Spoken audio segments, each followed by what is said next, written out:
Fala concurseiro, fala concurseira, tudo bem? Aqui quem fala é o professor Vinícius Guinantes, professor de Informática e Tecnologia da Informação, e hoje nós vamos falar aí sobre o DPEM. Então vamos fazer uma análise aí na parte de informática do edital de agente penitenciário, no que diz a respeito às novidades, né, de Informática e Tecnologia da Informação.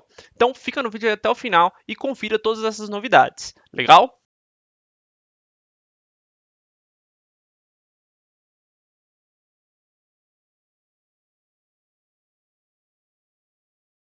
Bem, concurseiro e concurseira. Bom, se você ainda não é inscrito, pessoal, já se inscreve aí, isso me ajuda bastante. Já vai deixando o like, né? Isso ajuda com que esse vídeo chegue a mais pessoas. E se você puder, também compartilha aí nas suas redes sociais, como WhatsApp, Facebook, Instagram e onde mais você puder. Isso me ajuda bastante. Ativa o sininho para receber aquelas notificações e também deixa o comentário aí, que isso também me ajuda bastante. Se você tiver qualquer dúvida, estou à disposição de vocês, tanto aqui nos comentários, quanto lá no Instagram, @prof.viniciusguinante. Então, galera, vamos lá, vamos começar aí a falar sobre essas novidades, né, que apareceram no edital do DPEM, né? Então, provavelmente você aí que está se preparando para essa prova deve ter se deparado com algumas novidades e pode até ter estranhado um pouco alguns tópicos que vieram lá no edital.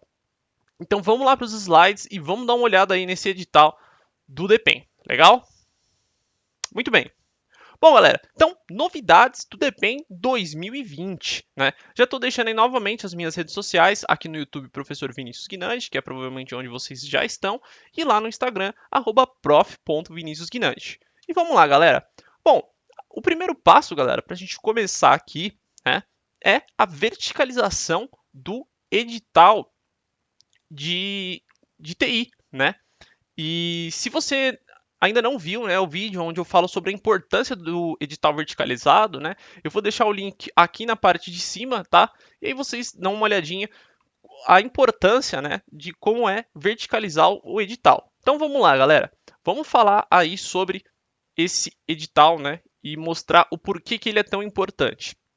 Bom, se eu não me engano, acho que foram 13 tópicos aí, né, que vieram. A gente vai conferir todos os tópicos na íntegra, mas alguns, né, que são esses que estão aparecendo aí na tela, provavelmente você já deve conhecer, se você já se prepara há um tempo aí para essa parte de carreiras policiais, e isso é o que normalmente a CESP costuma cobrar, não é, galera?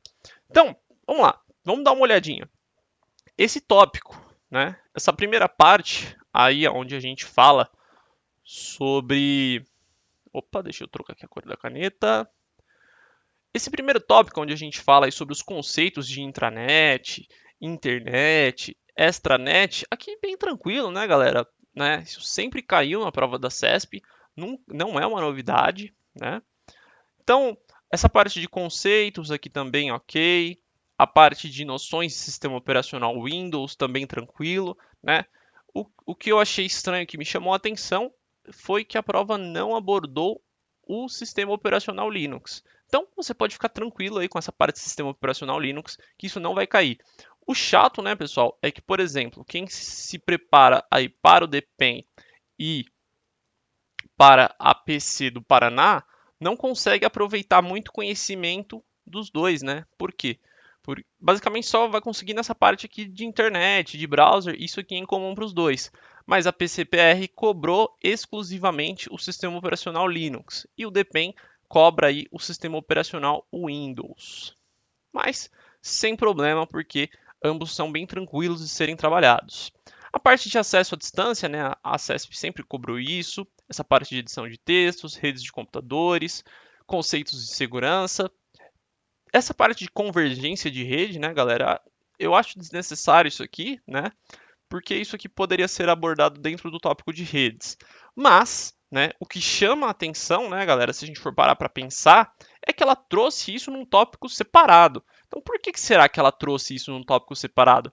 Provavelmente pode ser porque venha alguma questão sobre isso. Então, aqui, né, é legal a gente ligar um alerta e estudar um pouco mais a fundo esse tópico aqui, porque com certeza pode ser que venha alguma coisa aí nesse quesito, tá? A parte de segurança da informação, que também não é nenhuma novidade, né? E aí, Agora a gente chega aí então, né, pessoal, até as novidades que vieram aí nesse edital. E aí se a gente for parar para pensar, né, este número 10 aqui, sistema de armazenamento em disco e sistema de replicação de dados. Ó, professor, o que será que é isso? Fiquem tranquilos que a gente vai trabalhar tudo isso aí, né, pessoal? Procedimentos de backup. Bom, um outro tema, né, galera, que também poderia vir abordado dentro lá do tópico 9, né, aqui dentro de segurança da informação. Então, só de ter esse tópico 9 aqui, ele já poderia abordar backup. Mas é a mesma coisa do que nós conversamos aqui. Então, se ele trouxe em um tópico separado, significa que provavelmente ele vai trazer alguma questão sobre isso aqui. Então, atenção redobrada nesses dois tópicos aí, galera. E, por final, mas também não menos importante, esses dois tópicos aqui que eu achei bem interessantes, né? Que é as noções de Power BI e conceitos de banco de dados.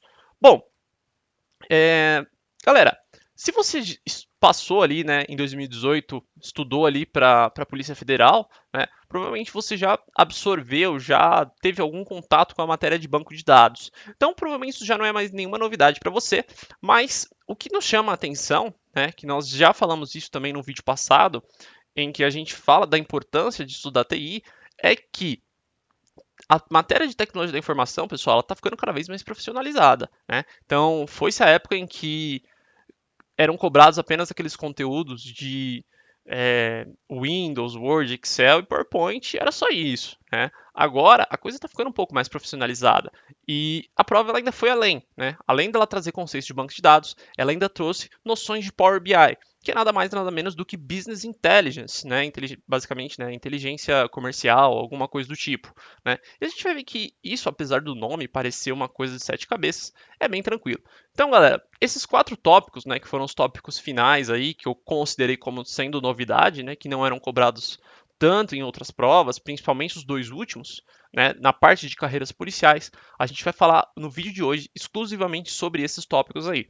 Então, acompanha aí e vamos lá voltar para os slides e vamos dar uma olhadinha nesses tópicos. Opa. Beleza. Bom, então, sistemas de armazenamento em disco e sistema de replicação de dados. Bom, galera, quando a gente fala disso, a gente está falando aí sobre esse tal de RAID, né? Então, em disco, galera, quando a gente está falando aqui sobre disco, a gente está falando aqui basicamente do tal do HD, né? Ou no nosso tal do hard disk, que é onde ficam armazenados os nossos dados, né? E aí, quando a gente está falando disso, galera, existe uma técnica, né? Em um procedimento, digamos assim, que é conhecido como RAID, tá? RAID, que vem, né, de Redundant Array of Independent Disk, ou conjunto redundante de discos independentes, que também trabalha aí com essa parte de sistema de replicação de dados. Então, o que é esse RAID, pessoal? Deixa eu conversar aqui com vocês. O RAID, galera, nada mais é quando você pega dois HDs, né, dois ou mais HDs, e você coloca eles para trabalhar ali em conjunto, seja ampliando o espaço ou então utilizando uma redundância, tá? Então, por exemplo, você tem o disco 1 e tem o disco 2, e aí você faz com uma redundância entre esses dois discos. Então, por exemplo, se esse aqui morrer, esse aqui continua funcionando. Ou então, por exemplo, esse aqui tem 1 tera e esse aqui também tem 1 tera. Juntos, eles passam a ter 2 teras e funcionar lá para o sistema operacional, beleza? Então, galera, para que serve, né, essa técnica de RAID? Isso acaba, de uma forma, aumentando a segurança, né? Quando você trabalha com redundância, acaba aumentando a disponibilidade, que é um dos princípios da segurança da informação. Não se esqueça disso, tá? Anota aí o princípio dica, os princípios dica. Então, nós temos a disponibilidade, nós temos a integridade, nós temos a confidencialidade e nós temos a autenticidade, tá? E aqui o RAID ele garante, né, a disponibilidade. Bom, nós também temos uma melhora do desempenho e também um aumento de tolerância a falhas no armazenamento de dados em discos, beleza? Bom, galera, existem diversos tipos de RAID, tá? E é o que eu vou apresentar aqui para vocês hoje. O mais tranquilo, né, da gente entender é o RAID 0, tá? Galera, existem diversos tipos de RAID, tá? Mas hoje a gente só vai falar dos mais importantes, ou seja, do que provavelmente aqueles que realmente devem ser cobrados em prova. E o RAID 0, né? O que seria essa técnica aí de RAID 0? RAID 0, pessoal, é nada mais, nada menos do que a gente pegar dois HDs, tá? Dois HDs e fazer com que eles trabalhem em conjunto. Então, por exemplo, este aqui tem 1 tera, este aqui também tem 1 tera, e aí eu uno esses dois HDs, passando a ter 2 teras. Né? O sistema operacional, pessoal, ele acaba, na verdade, né, não enxergando esses dois discos, mas ele enxerga como se fosse um disco só de 2 teras. E isso é muito bom, né, galera? Por quê? Porque basicamente você otimiza ali a parte do sistema operacional ficar pensando e tal. Imagina se o sistema operacional ficar, ah, não, vou gravar nesse, não, vou gravar nesse. Então o sistema operacional ele ficaria um pouquinho mais lento, né, se a gente fizesse isso. E outra curiosidade, né, galera, quando a gente trabalha com o RAID 0, é que isso aqui, pessoal, é feito, né, na parte do hardware, tá? Então, o sistema operacional acaba não sentindo isso. Então, por exemplo, vamos supor que você tenha, né, um arquivo de 1 mega. Uma característica do RAID, pessoal, é gravar metade aqui e metade aqui. Não necessariamente ele vai fazer desse jeito, tá? Só que isso acaba também otimizando a parte de desempenho, que foi o que a gente comentou aqui, né? Por quê? Porque você tem dois discos trabalhando ao mesmo tempo. Então, isso acaba reduzindo o tempo de processamento em cada disco, né? Então, por exemplo, imagine se eu tivesse que pegar 1 mega aqui, demoraria mais do que eu pegar 1 mega em cada um, né? Então, por exemplo, pegar 0,5 mega aqui e pegar 0,5 mega aqui. Isso aqui, essa segunda opção aqui seria muito mais rápido, beleza? Bom, o RAID 1, que é o mais tranquilo de todos, né? O RAID 1 é nada mais nada menos do que o espelhamento. Então, o sistema operacional ele vai enxergar apenas um disco, tá? Ele vai enxergar apenas um disco. Então, por exemplo, ele enxergaria apenas esse. Só que quando você aplica o RAID 1, você tem toda a base de dados replicada nos dois discos. Então, por exemplo, vamos supor que esse disco aqui morre, tá? Automaticamente, esse disco aqui já assumiria, né? E aí depois você pode ir lá, trocar esse disco aqui e depois ele vai começar a replicar tudo para cá de novo no disco novo, beleza? Bem tranquilo também isso aqui. Galera, tem um conceito, né, que eu até gostaria que vocês anotassem isso, se você estiver anotando, que é o conceito de hot swap, ou, né, basicamente troca quente, alguma coisa do tipo. Que é o que? É você poder trocar um dos discos do seu servidor lá, do seu computador, com o computador em funcionamento, tá? Isso é totalmente possível. Então, por exemplo, esse disco aqui ele morreu, tá? Você pode ir lá com o computador ligado, remove ele, vem e coloca um disco novo, tá? Isso tudo com o computador ligado. Isso é totalmente possível, tá? Essa técnica aqui, ela existe. Então, só para nível de curiosidade aí, né? Vai que a banca resolva perguntar, né? O que é hot swap, você já sabe. Bom, e aí nós temos também o RAID 5, que é basicamente uma paridade de dados, né? Vale ressaltar que são necessários aqui já 3 discos, né? Então, basicamente, você tem 3 discos. Então, por exemplo, vamos supor que nesses 3 discos, pessoal, cada disco aqui, né, eles têm que ser iguais, tá? Então, os discos aqui tem 1 tera. O que ele faz, pessoal, é usar, na verdade, metade desses discos. Então, por exemplo, ele vai utilizar meio tera aqui, meio tera aqui e meio tera aqui. Esses outros meio teras aqui que sobraram, pessoal, eles vão servir para fazer uma paridade, para fazer uma redundância. Então, por exemplo, essa parte aqui, ela vai armazenar um pouco disso e um pouco disso, tá? Então, eu teria, né, uma parte desse HD, eu teria um pouquinho aqui e teria um pouquinho aqui. Uma parte desse HD eu teria um pouquinho aqui e um pouquinho aqui. uma parte desse HD, eu teria metade aqui e teria metade aqui. Deu para entender o conceito, pessoal? Então, por exemplo, disso aqui tudo, o total, né, que eu teria seria apenas 2 teras. Só que eu teria, né, basicamente uma redundância aqui. Então, por exemplo, se esse disco aqui morrer, esses dois aqui conseguem continuar trabalhando com a quantidade de informações que tem, tá? Então, basicamente, isso é o RAID 5, tá? Bem tranquilo também o conceito. Bom, e aí galera, nós temos também, tá? Só a nível de curiosidade aí para vocês saberem, nós temos o RAID 2, RAID 3, RAID 4, RAID 6, mas eu acredito que eles não são importantes no momento, tá? Não vi nenhuma questão cobrando sobre isso. Se vocês verem, pode me mandar, tá? Eu ajudo vocês a responder ou alguma coisa do tipo, tá? Sem problema nenhum. Então, nós temos o RAID 10, que é nada mais nada menos do que a junção do RAID 0 mais o RAID 1, né? Então, por exemplo, eu teria lá dois dados, dois discos, em que um é o espelhamento do outro, e eu teria isso aqui trabalhando de uma forma conjunta, né? Então, por exemplo, imagine esses dois discos aqui sendo somados, né? Que seria o RAID 0, trabalhando com o espelhamento com esse disco aqui, tá?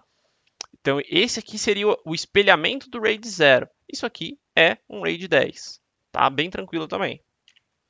Opa! E aí, para finalizar, a gente tem o RAID 50 também, que é a união de um RAID 5 com o RAID 0. Então, por exemplo, eu teria os três discos em paridade aqui, da forma que eu expliquei para vocês, né? Mais três discos aqui, por exemplo, né? Então, eu somaria, né? Vamos supor que aqui cada um fosse 1 tera. Todos os discos aqui têm 1 tera. Qual que é o tamanho total desse RAID 0? Seria de 4 teras, apesar de nós termos aqui 6 discos, né? Então, 2 teras aqui seriam utilizados somente para fazer essa parte de paridade, essa parte de redundância, beleza? Muito bem.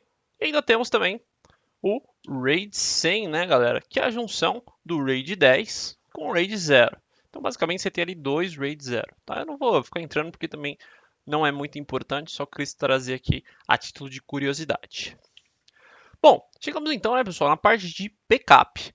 Galera, backup nada mais, nada menos do que uma cópia de segurança de arquivos em locais geograficamente distintos, tá? Então, por exemplo, se você tem um arquivo copiado em uma outra pasta, aquilo não é backup, tá? Backup é se aquele arquivo está, por exemplo, num HD externo, né, de preferência, num CD, num DVD, num pendrive, na nuvem, em qualquer outro lugar, tá? Que não seja naquele que ele realmente está sendo armazenado ou executado, ok? Galera, nós temos vários tipos de backup, tá? Como, por exemplo, diário, semanal, né? Como o próprio nome já diz, né? Para que é. Mas tem três que são os mais importantes aí que sempre caem nas provas. O primeiro deles é o backup completo. O backup completo, pessoal, é aquele backup total, né? Que basicamente ele é feito, né, de todos os arquivos, tudo que tem ali no sistema operacional ou no servidor é copiado, né? Então, uma curiosidade dele é que ele demora para ser executado, né? Ele demora para ser feito e ele também demora para ser restaurado, tá? Então, nos dois sentidos. Ele deve ser feito com menor frequência, tá? A depender da política de backup da empresa, né? Galera, uma curiosidade aqui, né, em relação ao backup completo, né? Por exemplo, em quanto tempo que vocês acham aí, deixa nos comentários, né, que, que vocês acham que o backup completo ele deve ser realizado? Um dia, uma semana, um mês, um ano, né? O que vocês acham? Vamos lá. A resposta, galera, é que depende, tá? Isso depende muito da política da empresa, tá? Então, por exemplo, da quantidade de dados que é alterado e pode ser, por exemplo, semanal, tá? Não tem uma resposta certa para essa pergunta, tá? Então a banca não poderia cobrar isso, beleza? Bom, além do backup completo, nós temos também uma coisa, né, que vale ressaltar é que ele não apaga o atributo de marcação. Ou melhor, ele apaga o atributo de marcação, perdão. Então, por exemplo, vamos supor, né, galera, que aqui você tem um disco, tá? E todos esses dois aqui são são arquivos antigos. Quando você cria um arquivo novo ou quando você altera, este arquivo ele recebe um atributo de marcação, tá? Quando você faz um backup completo, por exemplo, tá? Ele vai copiar todos os arquivos. E aí ele apaga aqui esse atributo de marcação, tá? Ele remove aqui do arquivo. Depois, nós temos o backup incremental, onde os dados eles são comparados com o último backup completo, diferencial ou incremental. Então, por exemplo, vamos supor, né, que nós temos lá a mesma coisa. Vamos pegar aqui o mesmo exemplo, tá? Que esse aqui ele está com um atributo de marcação aqui, conforme vocês podem ver, tá? Estou inventando aqui esse atributo de marcação. Ele só vai copiar, pessoal, os arquivos que tiverem com o atributo de marcação, tá? Então ele vai vir aqui, vai copiar esse arquivo aqui e vai, né? Vamos supor que ele tem um risquinho aqui. E aí ele vai copiar, e aí depois ele vai ir lá, e ele vai apagar o atributo de marcação, tá? Então o backup incremental, ele também apaga. Aí, ele sempre, pessoal, vale ressaltar, né? Ele compara, né? Então, com o último ou com o anterior, ou com melhor, com o último, né, que foi feito, independente dele ser completo, diferencial ou até incremental. E depois, né, então ele vai criar aqui, né, outro incremental, vamos supor que nós teríamos aqui um novo arquivo com um atributo de marcação e esse carinha aqui também com atributo de marcação. Então, quem estiver com atributo de marcação, ele coloca aqui no novo incremental. Beleza? Bom, uma outra característica é que o backup incremental, galera, ele é mais rápido, né, para efetuar o backup. Então, como vocês podem comparar aqui, é bem tranquilo, né? Ele só olha ali o atributo de marcação e já faz o backup. Por quê? Porque a quantidade de arquivos é menor. Entretanto, pessoal, para você restaurar é um pouco mais demorado. Por quê? Primeiro você precisa saber onde está o arquivo, às vezes aquele arquivo não está completo, né? Então tudo isso tem de ser observado, né? Então por isso que demora-se um pouquinho mais para restaurar o backup incremental. E por fim, né, galera, chegamos aqui ao backup diferencial, que como vocês já podem ver, eu já deixei aqui bem grandão, que o backup diferencial ele não apaga o atributo de marcação. E outra coisa é que os dados eles sempre são comparados com o último backup completo, tá? E nunca com outros tipos de backup. Então, o que seria isso, né, galera? Vamos fazer aqui novamente o mesmo exemplo. Então, você tem um arquivo aí, tá? O que ele vai fazer? Ele vai copiar o que está de diferente. Então, se esse cara aqui está com o atributo de marcação, ele vai copiar ele aqui, tá? Ele copiou. Só que ele não apaga esse atributo de marcação.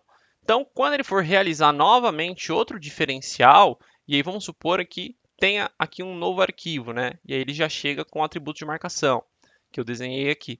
Ele vai copiar tanto esse quanto esse aqui, tá? E assim sucessivamente. Então, repara que, por exemplo, esse arquivo aqui, se houver, né? Se houver outro backup, ele vai ser copiado novamente, né? Que seria esse aqui. Esse aqui também vai ser copiado, e aí, por exemplo, um novo também vai ser copiado, beleza? E aí, ele não apaga o atributo de marcação. Ah, professor, quando é que apagaria um atributo de marcação? Quando eu realizar outro backup completo, beleza? Bom, é um pouquinho mais lento, né, para efetuar esse backup, porque a gente acaba trabalhando aí com uma quantidade de arquivos maiores, né? Então, é mais lento para efetuar o backup, pois os arquivos são maiores, né? Então, eu tenho não é que eles são maiores, né? Que eu tenho maior quantidade de arquivos, né? E também acabam sendo maiores. Porém, a restauração é bem mais rápida em comparação com o incremental. Beleza? Muito bem. Bom, galera, então, finalizamos aqui, né, essa parte aí de backup, né? E agora a gente chega no tópico de Power BI, que é algo totalmente diferente e totalmente novo no mundo dos concursos. Eu particularmente não vi esse tipo de tópico sendo cobrado em nenhum tipo de edital de carreiras policiais e nem outras carreiras, né? Para não falar que não tem outras carreiras, a gente tem a parte de BI, né? Na parte de carreiras fiscais, né? Que basicamente é a mesma coisa, tá? O que acontece, galera, é que o Power BI ele é um software, né, de BI. Simples assim. Ele é um software da Microsoft, tá? Galera, Esse software, como vocês podem observar aqui na tela, né, onde eu estou mostrando aqui, é, ele é um software que está disponível na versão de desktop, né, na parte de services, que seria ali no navegador, e também para celular, né, em aplicativos, tá? Então ele está disponível nessas três plataformas. Bom, e para que serve então, professor, esse tal de Power BI? Galera, Power BI ele é um software de análise de dados, né, de inteligência, aonde ele faz a parte de cruzamento de dados, cruzamento de informações, né? E ele serve muito, por exemplo, né? Vamos pegar aqui já a estatística do próprio DPEM, né? Então, por exemplo, eu quero saber quais são os presos quais são os detentos que estão fazendo nessa parte de reeducação, de regeneração e tal, né? Quantos que leem livros, tudo isso, pessoal, o Power BI ele consegue juntar. Então, o Power BI, pessoal, basta que você insira as informações nele, que você dê os dados para ele e deixe ele trabalhar, tá? Então, você pode obter dados de Excel, de fontes por exemplo, do Access, de bancos de dados, tá? De diversas fontes de informação, tá? De diversos lugares você consegue obter e fazer de trabalhar com isso, ok? Vamos dar uma olhadinha, né? Eu trouxe aqui ele um pouquinho melhor, tá? Para que vocês possam observar ele aí. Então, né? Essa daí que vocês estão observando, pessoal, é a tela, né, do Power BI, tá? Então, observa aqui, por exemplo, galera, que ele traz, né, aqui um mapa, né, com as regiões em vermelho, né? Então, por exemplo, a gente poderia colocar aqui os lugares que são cometidos crimes, por exemplo, né? As zonas vermelhas, né? Tudo isso o BI consegue fazer. Basta que você insira os dados, que você dê os dados corretos para ele. Ele consegue trazer telas personalizadas, tudo isso, pessoal. É muito bacana de trabalhar com essa ferramenta. Se vocês quiserem, pessoal, que eu faça um vídeo exclusivamente aí demonstrando, né, como é que se trabalha com Power BI, né? Até porque a gente não tem questão disso ainda, né? Eu posso trazer aí mostrando um pouco mais desse software, se vocês acharem interessante, tá? E aí, né? Basicamente, ele se divide nessas partes aqui, pessoal. A primeira parte é a parte de importação de dados, tá? Onde a gente tem esse botãozinho aqui, né? Que é a parte de get data, que é para obter dados de fontes externas. Depois a gente vai fazer a parte de visualização desses dados, né? Eles vão aparecer para a gente em forma de tabelas, às vezes né, até um conceito que a gente chama de tabela multidimensional, é muito bacana. Ele também possibilita para a gente também a parte de relatórios, né, que seria o quê? Ele consegue exibir gráficos, como vocês podem observar aqui, e que permite ali a pessoa que está analisando fazer uma tomada de decisão. Ele também nos permite trabalhar com blocos, tá? E esses blocos formam painéis. Então, painel, pessoal, é exatamente essa tela aqui que vocês estão observando. E blocos seria cada um desses aqui isoladamente, tá? Então, essa é a divisão do Power BI. E é muito bacana, galera, de trabalhar com esse software. Eu, particularmente, já tive algumas experiências com ele e acho muito bacana de trabalhar com ele. Legal? Muito bem. Bom, e aí, para a gente finalizar então esse vídeo, também temos a parte de conceitos de banco de dados que a nossa banca cobrou. Galera, por que ela cobrou essa parte de banco de dados? Porque não faz muito sentido ela cobrar só Business Intelligence, né, que seria a última parte, né, que seria a parte de análise de dados, e não cobrar a origem dos dados. Né? Muitas vezes, pessoal, a origem desses dados vai vir de quê? De banco de dados, tá? Que é essa primeira parte aqui desse esqueminha que eu montei para vocês. E aí, a gente tem um próximo conceito, tá? Que isso aqui já foi cobrado em provas, principalmente na parte de carreiras fiscais, que é o tal do ETL, que vem de Extract, Transform and Load, ou seja, extrair, transformar e carregar. Esses dados, pessoal, eles são transformados, tá? Como vocês podem ver, eles vêm aqui de diversas origens, tá? Como eu mesmo falei para vocês, de bancos de dados, de planilhas do Excel, tá? Eles são transformados e eles são carregados nesse tal de Data Warehouse. Se você estudou para a PF de 2018, você provavelmente ouviu falar desse Data Warehouse. O Data Warehouse, pessoal, ele faz parte aqui da modelagem multidimensional. É claro que isso não foi citado no nosso edital, mas de repente vale a pena dar uma estudada nisso aqui, ok? Então, O que a gente pode estudar aqui, galera? A parte de conceitos básicos, né? Então, o que é dados, o que é um banco de dados, o que é um SGBD, um sistema de gerenciamento de banco de dados. Quais são os tipos de banco de dados? Então, bancos de dados em rede, bancos de dados hierárquico, tudo isso a gente pode estar analisando aqui. E também a arquitetura ANSYS Spark, que ela é dividida aqui, apesar desse nome difícil, ela é dividida em três, né? Onde nós temos a parte conceitual, a parte lógica e também a parte física, né? Então, nós temos aqui a parte conceitual, eu só não lembro se é nessa ordem. Conceitual, a parte lógica e a parte física, que é basicamente o que é cobrado aqui embaixo, né, galera? Opa, que é o que eu mostrei aqui para vocês. Então, a modelagem lógica, né, onde a gente vai falar de tudo aquilo, por exemplo, chaves, relacionamentos, cardinalidade, tá tudo incluso aqui. Se vocês quiserem um vídeo aí sobre banco de dados, é só comentar bastante aí e dar bastante like nessa aula que eu faço aí um vídeo só falando de modelagem lógica.